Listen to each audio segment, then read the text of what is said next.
में लोक सेवा आयोग कार्यालय यानी कि यूपीपीएससी के सामने 20,000 छात्रों का प्रदर्शन दूसरे दिन भी जारी है।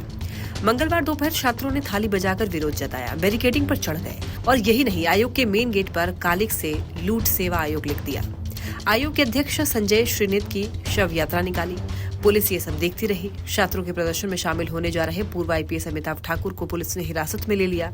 इधर छात्रों के प्रदर्शन पर सियासत भी शुरू हो गई।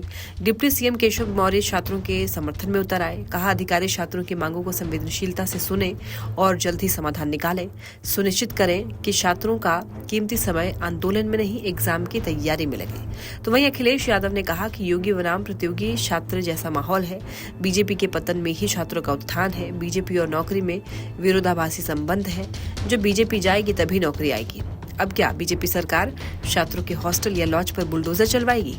इससे पहले सोमवार आधी रात कमिश्नर डीएम और आयोग के बीच हुई बैठक बेनतीजा रही। आयोग ने रात 10:18 पर 7 पॉइंट में बयान जारी किया। कहा, आयोग और सरकार ने छात्रों के भविष्य को देखते हुए 2 पालियों में परीक्षा का निर्णय लिया है। कुछ लोग छात्रों को बरगला रहे हैं। पूर्व बीजेपी सांसद बृजभूषण शरण सिंह ने छात्रों के प्रदर्शन पर कहा कि बच्चों की मांग पर बहुत गंभीरता से विचार करना चाहिए, सहानुभूति पूर्वक विचार करना चाहिए। बच्चों की इस मांग को हल्के में नहीं लेना चाहिए। लाठीचार्ज पर बृजभूषण ने कहा कि कुछ गलती पुलिस वालों से प्रयागराज में हुई है, जिसको लेकर छात्र इस समय काफी आंदोलनरत हैं। जो प्रदर्शन कर रहे हैं वो बच्चे हैं और अपने ही बच्चे हैं। मेरे हिसाब से सरकार को इसे गंभीरता पूर्वक लेना चाहिए। तो आपको अब ये बता देते हैं कि क्यों गुस्से में छात्र और आखिर प्रदर्शन क्यों कर रहे हैं। तो देखिए, आयोग ने पीसीएस की प्री परीक्षा 7 और 8 दिसंबर, जबकि आरओ की परीक्षा जो है वो 22 और 23 दिसंबर को रखी है।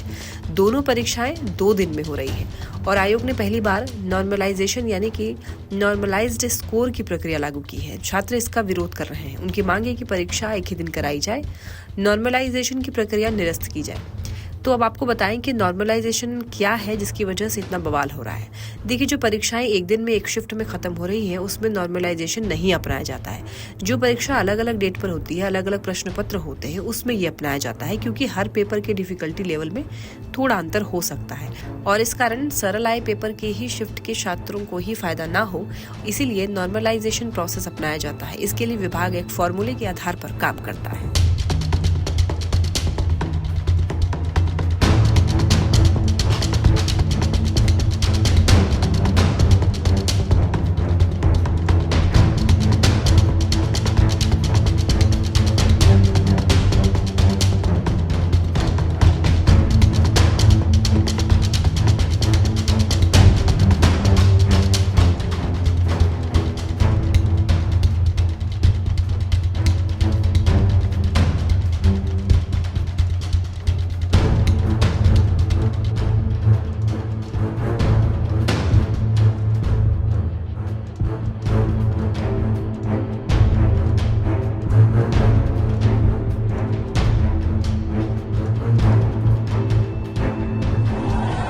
पे लोक सेवा आयोग पे कुछ छात्र आए हैं जो अपनी कुछ बात रखना चाह रहे हैं। सभी छात्रों को समझा बुझा के जो चिन्हित धरना स्थल है, जो धरना स्थल चौकी अंतर्गत थाना सिविल लाइन आता है, वहां पे जाने के लिए अनुरोध किया जा रहा है।